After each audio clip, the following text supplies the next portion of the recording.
है विश्वे देवास इह मादयन्ताम् ओम प्रतिष्ठः। विश्वे देवास है, विश्वे संपूर्ण बहुवचन का प्रयोग है, देवास है देवगण। इह मादयन्ताम् यहाँ आनंदित हों, ओम प्रतिष्ठा है ईश्वर की प्रतिष्ठा। जो कार्य हम कर रहे हैं,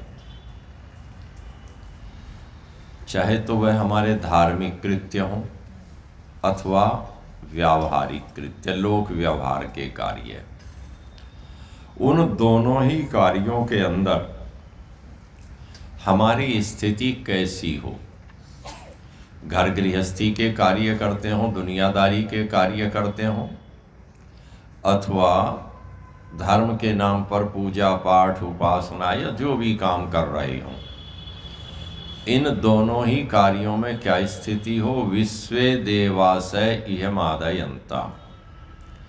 विश्वे देवासय जो संपूर्ण देवगण हैं, संपूर्ण दिव्य शक्तियां हैं, अथवा जो दिव्य भाव हैं वह वहाँ पर उपस्थित हों। अर्थात हमारा प्रत्येक कार्य इस प्रकार का हो कि जो दैवी भावों से युक्त हो। देखिए, दो प्रकार के भाव हो सकते हैं, एक दैवी भाव और दूसरे आसुरी भाव। आसुरी भाव बहुत अधिक बना रहता है और दैवी भाव की रहती है न्यूनता, कमी।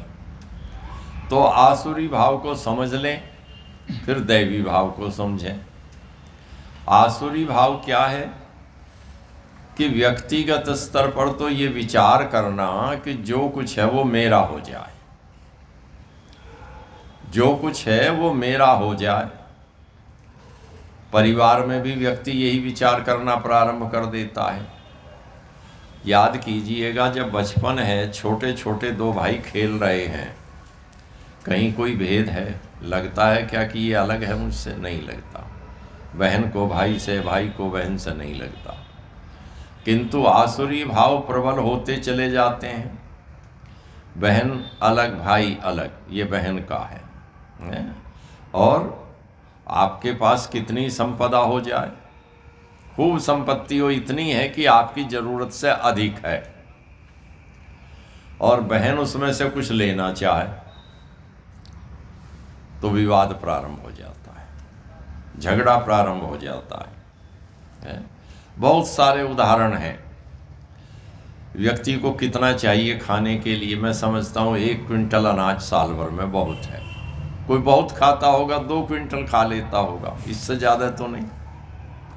और 2 क्विंटल अनाज पैदा हो जाता है आधा बीघा भूमि में आजकल। पहले 1 बीघा में होता था, अब तो आधा बीघा में हो जाता है। इतनी पैदावार बढ़ गई। और जमीन है व्यक्ति के पास 100 बीघा, और पिताजी ने भूल से कहीं सीलिंग से बचने के लिए, सरकार की चपेट में ना आ जाए, करते हैं ना, दायां बायां करते रहते हैं, तो लड़की के नाम कर दी। अब बड़ी होकर के लड़की समझदार हो गई, उसे लगता है कि ये जो 15 बीघे 17 बीघे मेरे नाम है, ये तो मेरी है क्योंकि पिताजी ने मेरे नाम की थी। और वो कहती है इसे तो मैं नहीं दूंगी। तो भाई बहन का संबंध वहाँ समाप्त हो जाता है। ऐसी घटनाएं हैं, भाई बहन के संबंध समाप्त हो गए। मैं नाम नहीं लूँगा, एक बड़ा परिवार आपके बिल्कुल नज़दीक ही है, यमुना के उस पार, 2700-2800 बीघे भूमि उस परिवार के पास है आज भी। और वो 3 भाई 1952 से लेकर के लगभग 2000 तक 50 साल या तो लोकसभा में उस परिवार का व्यक्ति रहा या राज्य विधानसभा में रहा, और मंत्री भी रहा उत्तर प्रदेश जैसे राज्य में। झगड़ा कहाँ शुरू हो गया? 150 बीघे जमीन पर झगड़ा शुरू हो गया। अब सोचिए 2800-2900 बीघे में 150 बीघे का क्या मूल्य है 3 भाइयों में। एक व्यक्ति के 3 बेटे, एक नहीं रहे, पेट्रोल पंप दुनिया भर की संपदाएं, 2 बेटे रह गए, एक ही बेटा डॉक्टर। उस डॉक्टर के पिता ने कहा कि ये 150 बीघे जमीन तो नंबरदार ने मेरे नाम जो की थी ये अलग थी, और जो दूसरे भाई थे वो कहने लगे इसका बंटवारा करो। अपनी 900 बीघे से काम नहीं चला, 50-50 बीघे पर झगड़ना प्रारंभ कर दिया। और झगड़ना जब प्रारंभ कर दिया तो पहले तो जो घर के मुखिया थे उन्होंने, जब तक स्नेह था बना हुआ, दैवी भाव था, तो भतीजे को टिकट दिला दिया कि मैं तो वृद्ध हो गया, अब ये एमएलए होगा। भतीजा एमएलए हो गया।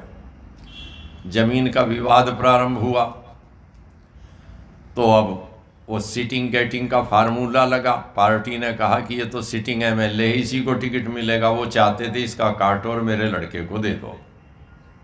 वो नहीं हुआ, लड़के को निर्दलीय खड़ा कर दिया, दोनों हार गए। भतीजा भी हार गया। जो 52 से सीट कब्जे में थी वो 50 बीघे ने समाप्त कर दी, दोनों हार गए। और आज तक 15 साल हो गए, 17 साल उस परिवार के सब व्यक्तियों ने कोशिश कर ली कुछ दोबारा बनने की, पर उनके पांव नहीं टिके आज तक। आसुरी भाव का ये परिणाम है।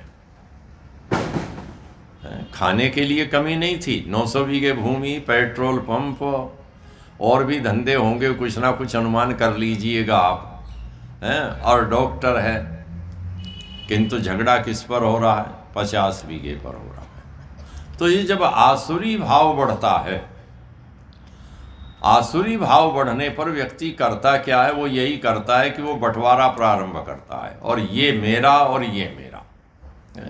शतपथ ब्राह्मण में एक आख्यायिका दी है, और समझाने के लिए याज्ञवल्क्य ने एक कहानी दी। उन्होंने कहा कि देखिए, प्रजापति की 2 संतान हैं। एक संतान है प्रजापति की देव, और दूसरी संतान है प्रजापति की असुर। अब दोनों में जब विवाद हुआ, बंटवारा करने लगे, तो बांटने के लिए उन्होंने क्या उठा लिया? जो नपाना था, जैसे आजकल जरीब कहते हैं, फीता है इंच टेप टाइप का जो नापने वाला, वो उठा लिया उन्होंने और नापने लगे। तो जब असुर नापने लगे कि ये मेरी, ये मेरी, ये मेरी, तो देवों को लगा कि हमारा भाग कहाँ है, हमारा भी भाग होना चाहिए। यदि हमारा भाग नहीं हुआ तो हम तो बिना भूमि के रह जाएंगे। उन्होंने कहा कि हमें हमारा भाग दे दो। अब आसुरी प्रवृत्ति यहीं प्रारंभ होती है। तू क्या करेगा लेकर के? तुझे क्या आवश्यकता है? तुझे दे दिया, इतना दे दिया, इतना बहुत है तेरे लिए, चल काम कर, इसे तो हम बांट लेंगे आपस में। जब 3 भाई एक तरफ हो जाएं और एक तरफ हो रहा हो, तो फिर यही होता है ना। वो 3 मिल करके फिर उसे 25% नहीं देते, फिर तो 10-15 में टरकाना चाहते हैं। किंतु यदि वो धैर्य रखे, दैवी भाव प्रबल हो, तो कम वाला आगे निकल जाता है। देव भी उस आख्यान के अनुसार आगे निकले। तो कैसे निकले? देवों ने कहा हमें कुछ नहीं चाहिए, हमें तो बस केवल इतना सा भाग दे दो पृथ्वी का, जितने पर हम यज्ञ कर लें। हमें तो कितना चाहिए? यज्ञ सम्मित भाग चाहिए। और यज्ञ सम्मित कितना? कि बस जितना हवन कुंड आपका नीचे थोड़ा सा ही तो होता है, ऊपर को विस्तार ही विस्तार है इसका। तो उन्होंने कहा कि बस हमें तो 3 अंगुल भूमि दे दो। असुरों ने सोचा कि ये तो कुछ भी नहीं मांग रहे, हम तो ज़्यादा ही दे रहे थे, तो थोड़ा मांग रहे हैं 3 अंगुल। उन्होंने कहा चलो दे दी 3 अंगुल। और उन्होंने कहा कि देखो अब हम यज्ञ करेंगे, कि ठीक है जितनी जगह चाहिए यज्ञ के लिए ले लो। अब उन्होंने यज्ञ करना प्रारंभ कर दिया। जहाँ जहाँ तक यज्ञ फैलता चला गया, उतना भाग तो असुर दे ही चुके। तो जो दैवी भाव हैं, वो दैवी भाव व्यक्ति को विकास की ओर ले जाते हैं, उन्नति की ओर ले जाते हैं। बांट करके खाने वाला कभी भूखा नहीं रहता है। वेद ने कहा उतो रई प्रणतो नोपदस्यति, जो देने वाला है, प्रणत है, देने वाला है, उसका जो ऐश्वर्य है न उपदस्यति, कभी समाप्त नहीं होता, उसका ऐश्वर्य बढ़ता ही रहता है। और समाप्त किसका होता है? जो दाब करके बैठ जाए, जो रोक करके बैठ जाए, हैं?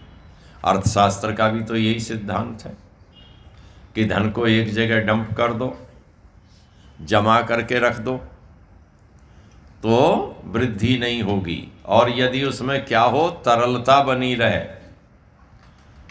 लिक्विडिटी हो, उसका विनियोजन होता रहे कि यहाँ लगा दिया, वहाँ लगा दिया, वहाँ लगा दिया, कहीं कम बढ़ेगा, कहीं अधिक बढ़ेगा,